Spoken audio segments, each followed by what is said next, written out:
எல்லாருக்கும் வணக்கம். இதே இவிபி வாசல்ல எத்தனையோ தடவை சான்ஸ் கேட்டு வந்து நின்றுருக்கேன்.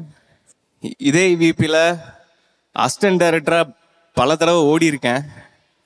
பட் இன்னைக்கு இதே இவிபியில் ஒரு ஆர்டிஸ்டா, ஒரு ஃபைண்ட் ஆஃப் த இயரா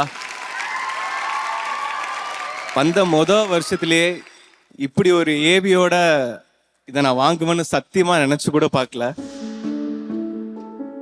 ஃபஸ்ட்டு நான் ரொம்ப நன்றி சொல்ல வேண்டியது, இன்னைக்கு ஒரு 2 பேரை காமிச்சாங்களே அந்த ஏவியில், அப்பா அம்மா.